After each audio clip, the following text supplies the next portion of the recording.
Go ahead.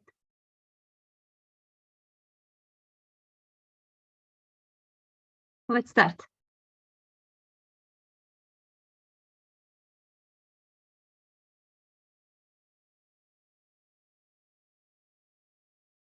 We are live.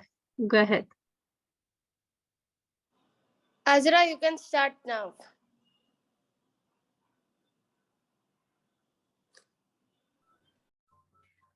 Okay, so first of all, I would like to say greetings in the universal greetings of peace with blessings to everyone. Good morning, good afternoon, and good evening to everyone and wherever you are in the world. I'm Azra Efni and I'm your moderator for today. So let's get this program started. But before we go on with that, I would like to hand you over to Aisat, who would do an introduction for today's topic.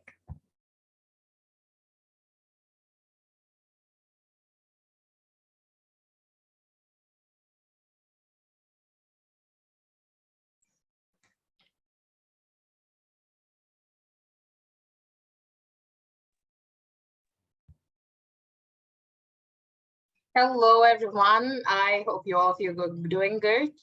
So today, after a much-awaited waiting period, I'm here with all of you. And I see a lot of enthusiastic students who have been participating all along and asking us different queries. And this is something that really requires the attention of a lot of students across the world.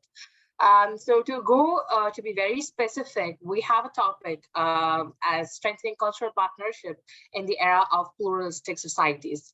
So when we had the actual idea of getting this project started, we definitely wanted to see the community interest on this specific topic. See, nowadays the world is on the terms of globalization, and because of this fact, many people people are coming forward to get to know about each other, and they want to know more. There is no doubt that there are some differences, but at one level, we all share the same term in humanity. So even every individual should take pride on this earth as they are belonging to different countries, and yet they are coming to a conclusion that they want to learn something from the fellow people. So you can ask me, like, why is it important? See, strengthening cultural partnership in the era of this pluralistic societies is very important because of the fact that you have to get everything and everyone onto the table so that you don't get any kind of partiality in that. So it actually emphasizes the common interest rather than the differences that we have, and it also stimulates the communication among the international teenage generation, and that's the main goal of this entire project. So this actually enriches the youth knowledge on the different aspects, and this can actually create a greater advantage in the case of strengthening in numbers, and it inevitably creates a community. So that's what we have been trying for. That's what we wanted to build here. And today we are here with a lot of participants who are participating in a, very enthusiastic manner. So I really wish that we take this very further. And I really wish that we, make this up to a greater extent.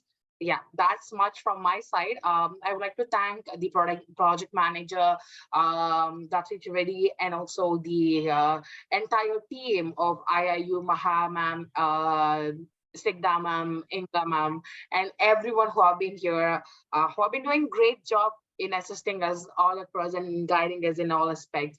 So Azra, thank you so much for being here, and Professor Dr. Mehreen Mia, thank you for being here. So I leave the mic back to Azra so you can continue the moderation. Best of luck, Azra.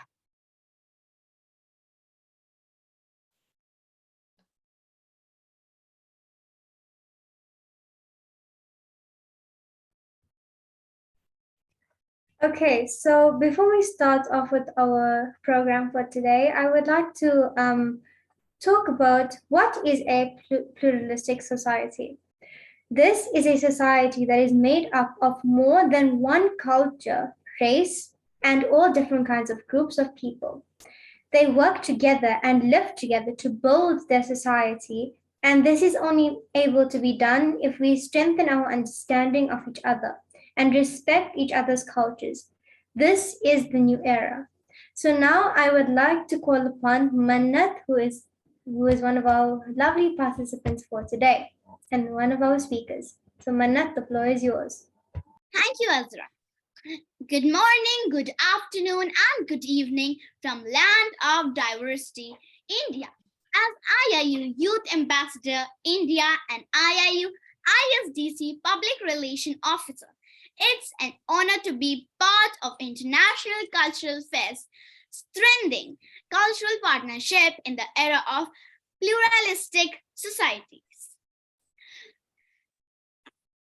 Minasan, konnichiwa. Watashiwa Manat Pankul Arneja Taishides. It means I am Ambassador Manat Pankul Arneja from India. Today, I will be representing my favorite country, Japan. Hope you all are excited to know more about Japan, as I am super excited to share about culture and traditions of Japan. So here I go. Japan is an island country in East Asia. It is situated in the Northwest Pacific Ocean and is bordered on the west by the Sea of Japan, while extending from Sea of Okhotsk in the north toward the East China Sea, Philippine Sea, and Taiwan in the south. Let me tell you how Japan was formed. According to legend, Emperor Jimmu founded a kingdom in central Japan in 660 BC, beginning a continuous imperial line.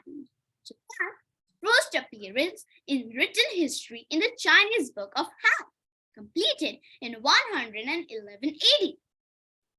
I know everyone knows Japan is called the land of the rising sun because China, it appears that the sun rises from the direction of Japan. The Japanese people call their country Nippon or Nihon, which literally translated means source of the sun.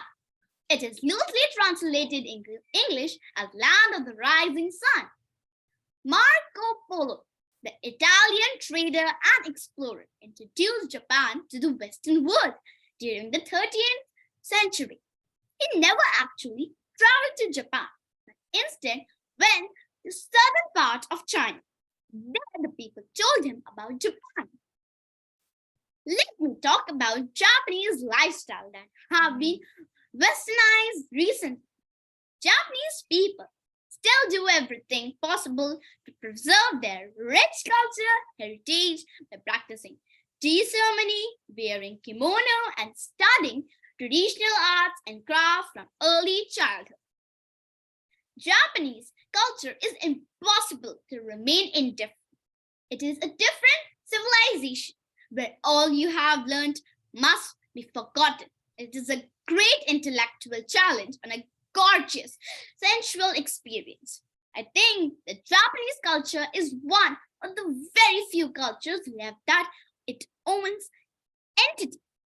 Japanese culture is a set of values that puts the importance of social harmony and hard work. Up until the 10th century, Japanese culture was similar to Chinese culture. Overall, the culture was influenced by the local Shinto religion, Buddhism, and the limited natural resources. Japanese people always display modesty and humility. People often bow to convey the message, "I'm not above you, I respect you." Bowing longer with a higher degree of anger means more respect. Additionally, Japanese people have two religions at the same time.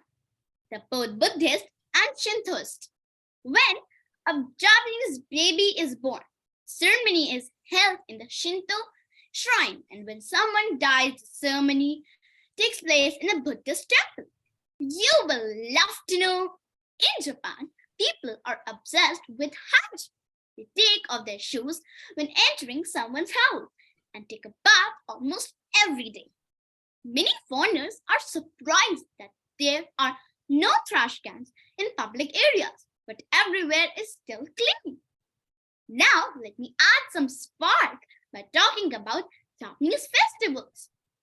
There are relatively a higher number of festivals in Japan compared to other countries because Japanese religions are related to celebrating the harvest seasons and seasonal changes. Each of the 47 Japanese prefectures has a different festival. It usually takes place in the summer. Locals usually participate in these festivals by wearing a yukata and sandals. The most famous Japanese festivals are Gion Festival in Kyoto, the largest parade in Japan, which started in the 800s when there was an epidemic similar to the coronavirus. Awadori Festival in Tokushima, a dance festival held during Abon Week, the week when the spirits of deceased are believed to visit the world. Nibuta Festival in Omori, a festival dedicated to ancient warriors in northern Japan. You all will be amazed to know that Japanese people like celebrating seasonal changes to show their appreciation of new beginnings. The three most important celebrations in Japan are New Year's Day.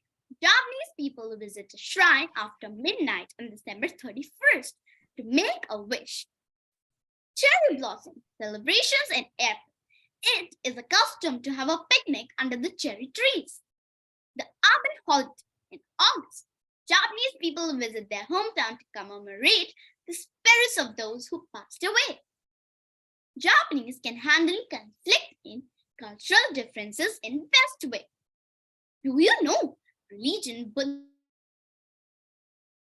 began in India came to Japan from China by the way of Korea? Buddhism strongly influenced Japanese religion, art, and architecture. Koreans introduced Chinese writing to Japan. The Japanese invented kanji and kana to write Japanese words and sounds with Chinese characters. People can prevent cross-culture conflicts by learning about cultures that they come in contact with. This knowledge can be obtained through training programs, general reading, talking to people from different cultures, and learning from past experiences.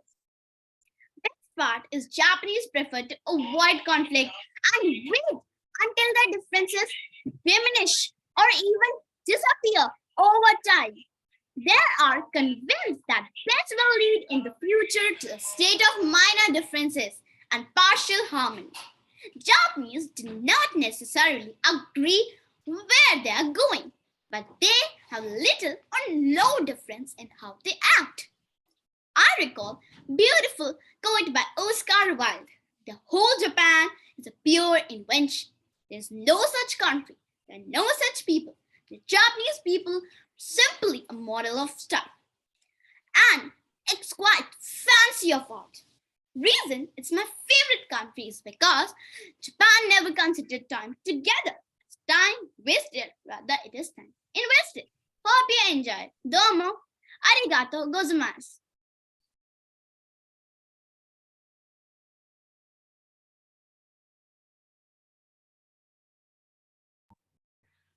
Well done, Mannat. To be honest, I really love your energy and I love how you talk and you're such an amazing little girl. So well done. Over to you, Aisat. As usual, Manat brought the stage. I would say, Manat, the way that you brought the entire presentation by not even having a presentation slides on go, it is something that was fascinating that all the other youths have to learn from you. I really admire the way that you brought all the aspects of Japanese cultures and how the partnership is with them throughout the presentation that you have presented right now. So definitely a great presentation, Manat. Congratulations on that. Over to you, Ezra.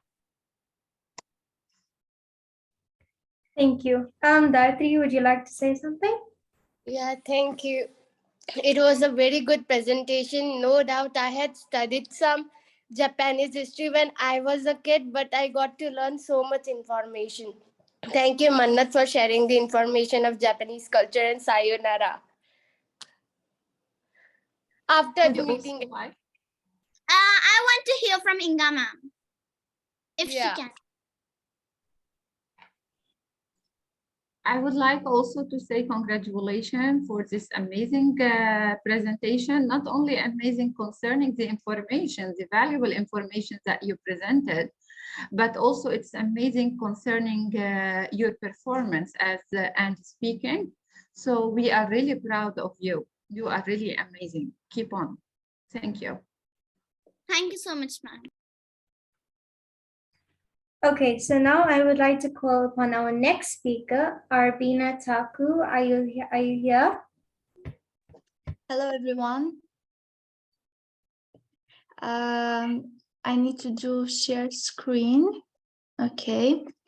I am Arbina Taku from Albania and I study at Beti Musa School. And today I'm going to talk about the culture of Albania. Okay. Albania. Albania is one of the smallest European countries. Albania culture, or the culture of Albania, is a term that embodies the artistic, literary, musical, political, and social elements that are representative of Albanians. Albanians place a large value on families and their ethnic heritage. In fact, they own a tradition called Besa, which translates to keep the promise. It is believed that observing Besa, which includes family honor and hospitality, is the foundation for a successful life. The culture of it on family dynamic. In Albania, most households consist of parents and their children. Some households have more than one relative living with the family. Typical in Albania, both parents work and are financially responsibility for the family, but the culture of the family dynamic on Albania is that the father works and is the head of the family and makes big decisions while the mother takes care of the children and the house. Food. Albania has a Mediterranean cuisine with a strong influence from the Ottoman Empire, as in all Balkans countries. Albania try to eat healthy food and families spend a lot of money on food as it is top priority for parents to improve good meals for their children. Dating has become popular among women and young people, especially before the summer starts. In Albania, Muslims do not eat pork or drink alcohol. Traditional specialties include varieties of gel, boiled lean vegetables with meat, fasule, bean stew, turshi, picked vegetables, burek, pastry with vegetables, cottage cheese or minced meat, and tavkosi meat or liver banked in yogurt.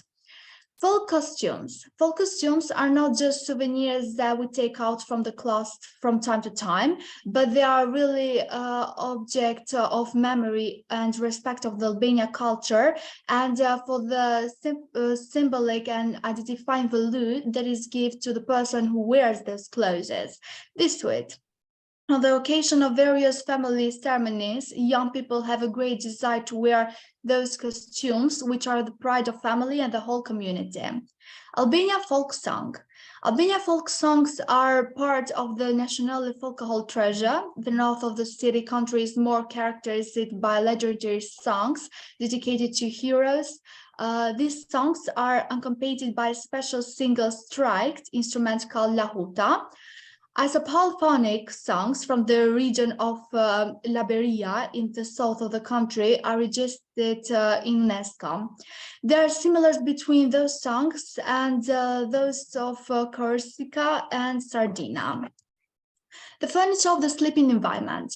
The furniture of the sleeping environment varies according to the geographical position and economic strength of the family. These environments were quite simple. In mountains areas with a cold climate, family members slept in simple wooden beds lined with ferns or straw, covered with wool blankets. In the plain areas of central Albania, and especially Musece, they slept on mats placed on the floor. In the city, the environment was given more space, providing them with beds, mattresses, and sheets to endure in their homes.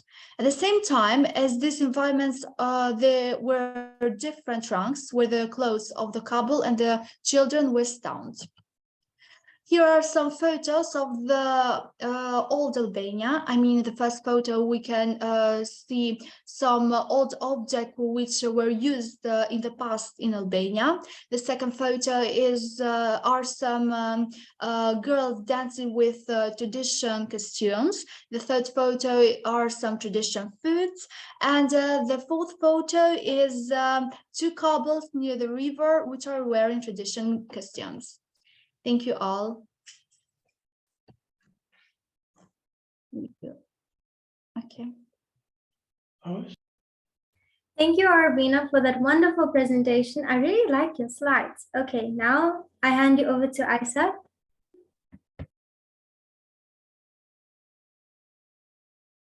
Thank you, Ardina. Like, I never knew about Albania this much, so your presentation made me learn about some other country as well. And yeah, definitely loved your presentation. Thank you. Gayatri, would you like to say a few words? Yeah, it was fantastic. Thank you Agreed. very much all. Yep. Now I would like to move on to the next speaker, which is Adora for today. Is she here?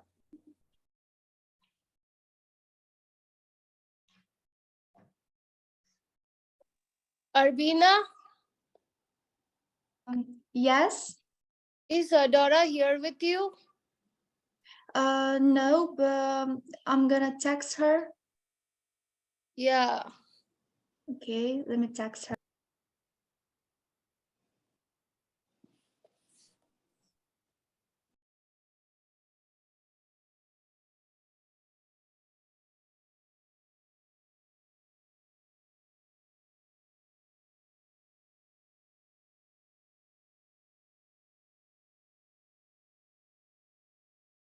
If she's not here, we can move to the second speaker, and she can join later on.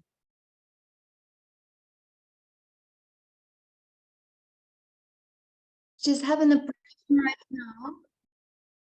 She's having a problem with her laptop right now, and that's why.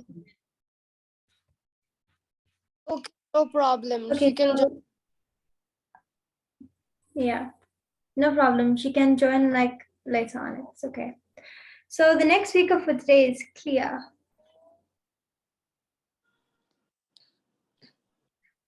I think unfortunately Leah is not present today. I tried to text her, but I think she's not responding. I tried to contact her, but I think her net is off and she's not even responding. Let me chat her again.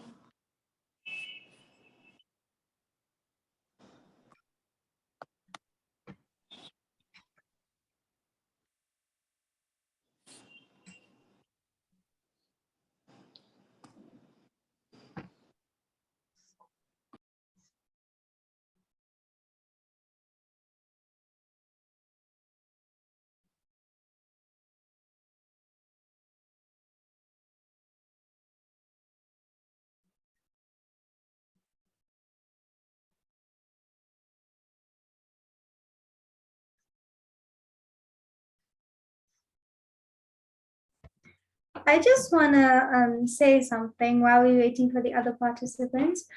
I really, to be honest, whenever it comes to cultural diversity, it's really important to learn about each other's cultures. And so far, these two presentations, like about Japanese cultures and about the other culture that Arvina talked about, is actually really important to actually understand about these different cultures and learn to respect them. And yeah, and also definitely like support each other to like different cultures and learn about each other's religions and respect each other.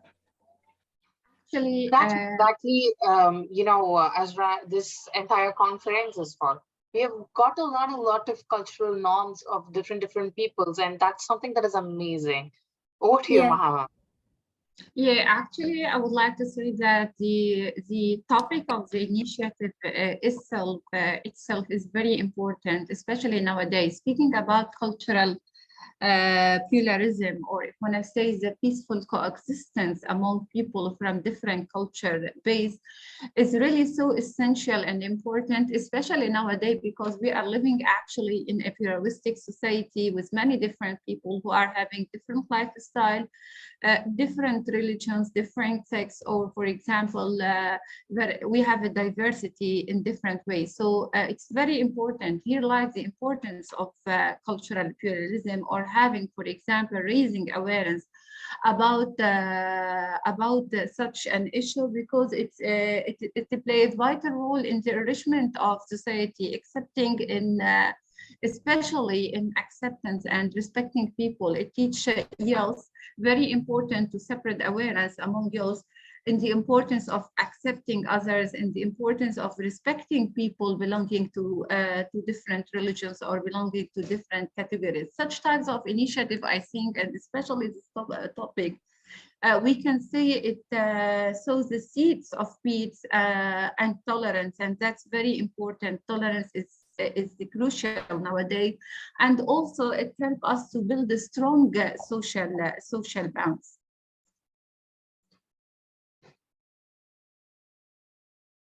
Yes, absolutely. I definitely agree with that. Okay, so I see Adora is here. So Adora, the floor is yours. Hello, Adora. Hello. Yeah, it's a great pleasure to see you. Oh yeah, I had a problem with my computer. I'm very sorry. It's a great pleasure to see you, Adora. Thank you. It's also an honor for me to be in this project. Yeah. So in this project, I would like to share with you guys some information about the religion, economy, and Albanian celebrations. Starting with religion, the main religion in Albania is Islam. In the last census conducted in 2011, 56.7% of the Albanian population declared themselves Muslim, 10% identified as Catholic, and 7% as Orthodox. However, these numbers only paint a small part of the picture. Although a massive percentage of the population defines as one religion or another, according to Gallup, 63% of Albanians say that religion does not play an important role in their lives. Also, I'd like to share some facts for the religion in Albania. It is common for people from different beliefs to marry each other. During Enver Hoxha's reign, many churches and mosques were destroyed or turned into something else, like hospitals or cinemas. Believers were also punished, and many religious leaders were killed. In 8th January 1991 is an important day for the Albanians, since it was a date when religious freedom returned to the land of Albania. A 10-day mosque is one of the Albania's oldest and most historical buildings. It is also one of the most visited places by visitors. The construction of this mosque started at the end of the 8th century, and it is also a symbol of freedom of religion. Next, I'd like to talk about the economy of Albania. So Albania has transferred from one of the poorest countries in Europe to an upper middle income country. The economy of Albania went through a process of transitions from a centralized economy to a market-based economy to the principles of the free market. Albania's economy is based on the service, agriculture, and industrial sectors. The country has some natural resources, and the economy is mainly bolstered by agriculture, food processing, lumber, oil, cement, chemicals, mining, basic metals, hydropower, tourism, textile industry, and other things. The strongest sectors are energy, mining, and agriculture, also and tourism. Primary industrial exports are clothing and chrome. Tourism has been a notable source of national income, particularly during the summer months. With over 6.4 million tourists annually in 2019, tourism generates revenue in excess of $2.4 billion. Yeah, that's all I have prepared for you today. Thank you.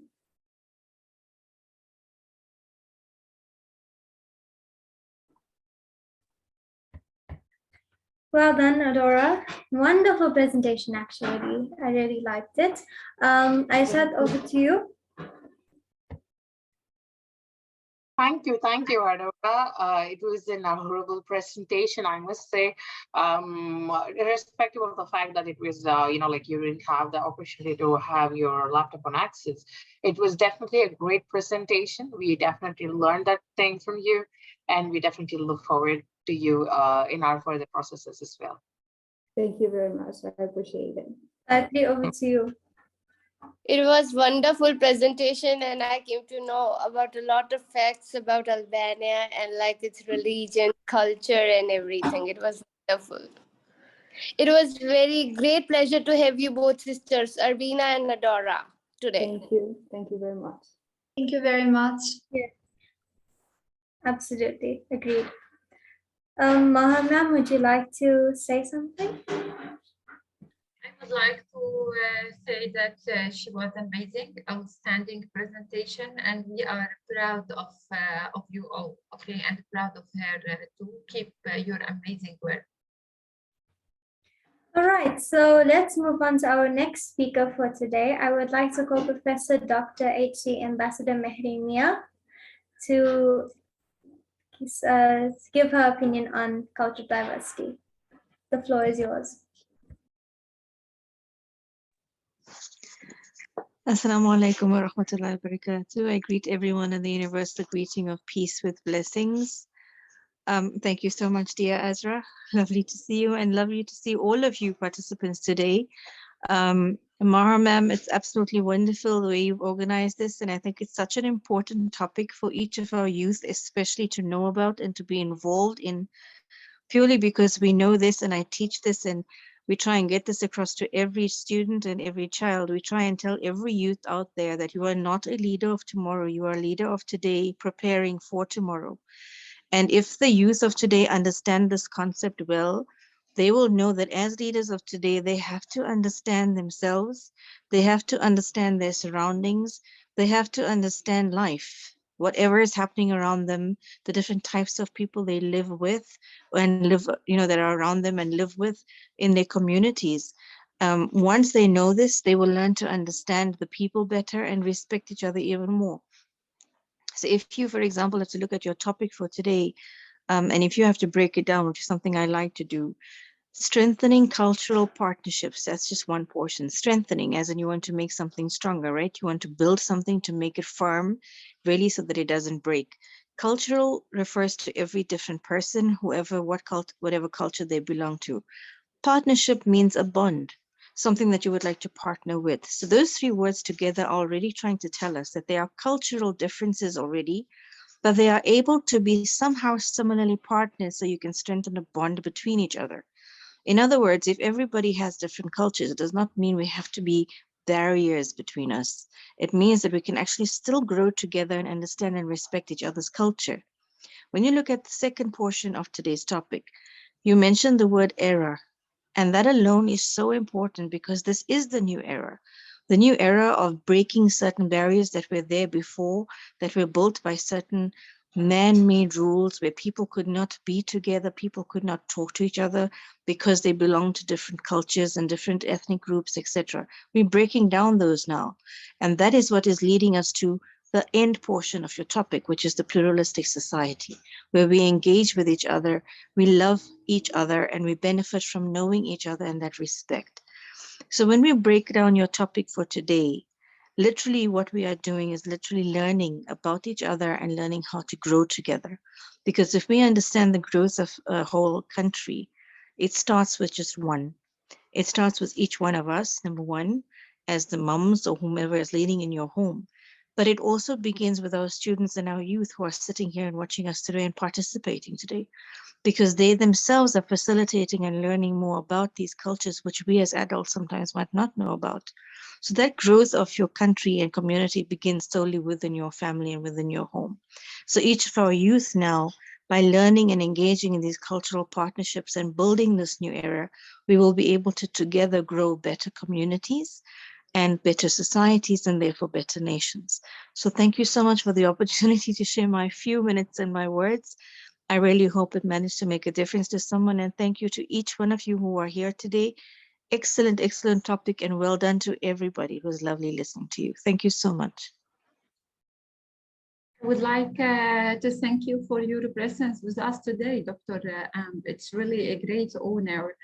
And I would like also to thank you for your wonderful, wonderful speech, speech. We are really proud to have you among us. Thank you for inspiring youth. Thank you for your motivation also and being with us today. Thank you. Thank you to Ambassador Mia for that wonderful talk on cultural diversity. I would now like to call upon the next speaker, which is Clea.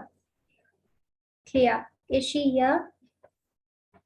Clea is not anymore part of this project. I'm really sorry to say this, but she's not.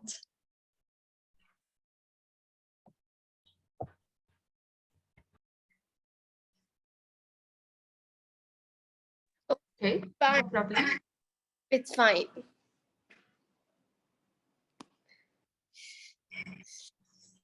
So we can move to the next speaker.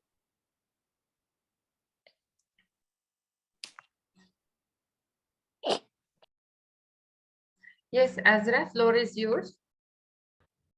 Okay, so that is basically all of the speakers for today. So I would like to say thank you to everyone for participating for today, and thank you for our speakers. Thank you for our presentations for today. I absolutely love this program, and I absolutely love to be moderating. And yeah, I pray that everyone is home safely now, because apparently COVID is going to hit us again. But just be safe, stay home, stay safe, and yeah, love to all, and thank you.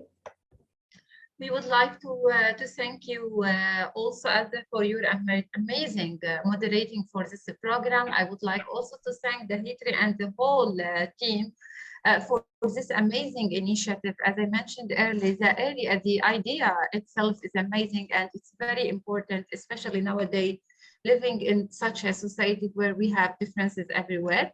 Thank you all. Also, we would like to thank international entrepreneurship. Usually we meet under the umbrella of international entrepreneurship, which usually aim to empower, and International Students Development Council, which aim to empower youth and give you wings to fly. We believe that you are the leaders, you are the future leaders, and together, IAU and you, we are going to make a difference.